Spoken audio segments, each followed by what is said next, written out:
집 한 채만 있어도 꼭 알아야 하는 상속증여 절세 45. 저자 이환주, 김재현. 손실이 난 주식이 증여하기 좋은 이유. 5천만 원을 삼성전자 주식에 투자했고 그 시점부터 주가가 하락해 2천만 원이 되었다고 가정해 보겠습니다.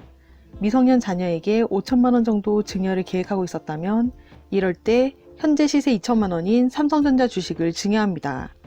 시간이 흘러 5년 10년 후 자녀가 성년이 되어 증여한 자산의 가격이 많이 올라 1억 원이 되었다면 자녀는 증여세 없이 1억 원을 증여받는 효과를 누리는 것입니다. 부동산과 달리 주식을 증여할 경우엔 취득세 부담이 없습니다. 살아가면서 아무 생각 없이 하는 행동들이 증여가 되는 경우가 많이 있습니다. 모든 게 데이터화되는 시대에 무심코 이체한 자금이 추후 증여로 판명되어 증여세뿐만 아니라 가산세까지 내야 하는 불이익을 받을 수도 있습니다. 세뱃돈도 세금이 있을까요?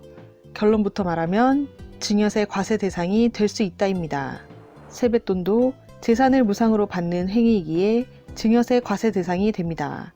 다만 상증세법상 미성년 자녀의 경우 부모 등 직계존속으로부터 받은 돈은 10년에 2천만 원까지, 기타 친족으로부터 받은 돈은 10년에 1천만 원까지 세금이 없습니다.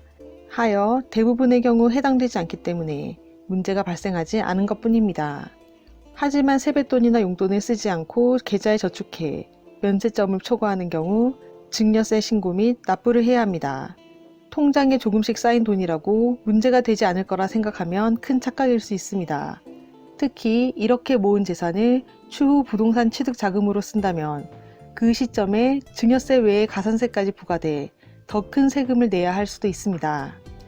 유학생 자녀가 장학금을 받았다면 교육비로 보낸 돈은 모두 증여세 대상일까요? 그렇지는 않습니다. 부모로부터 받은 생활비와 교육비를 용도에 맞게 사용한다면 비과세가 되겠지만 받은 교육비와 생활비의 일부를 아껴 금융자산에 투자하거나 부동산 등을 구입한다면 증여에 해당합니다. 결국 목적에 맞게 사용했는지 여부를 검토해야 합니다. 그렇다면 손자녀의 유학비를 할아버지가 지원해주는 경우는 아무런 문제가 없을까요? 상황에 따라 증여가 될 수도 있고 안 될 수도 있습니다. 부모 중 한 명이 사망해 생계를 유지해 나가기 힘들어 조부모가 지원하는 교육비, 생활비는 증여세 이슈가 없지만 부모가 충분히 부양할 수 있는 능력이 있음에도 불구하고 조부모가 손자녀를 위해 지원해주는 생활비, 교육비는 증여에 해당합니다. 건강보험료 잘 챙기는 법. 남편이 직장인으로 근무하고 있는 주부 A는 큰 소득이 없어 피부양자 자격으로 건강보험료를 납부하고 있습니다. A의 연소득은 2천만 원이고 재산세 과세표준 10억 원짜리 1주택을 남편과 공동명의 50대 50으로 보유하고 있습니다. A는 계속해서 피부양자로 남아있을 수 있을까요? 재산과 소득이 있다면 무시할 수 없는 지출이 건강보험료입니다. 1년에 한 번씩 내는 종합소득세, 종합부동산세보다 매월 내는 건강보험료가 무섭다고 얘기하는 분들도 많습니다.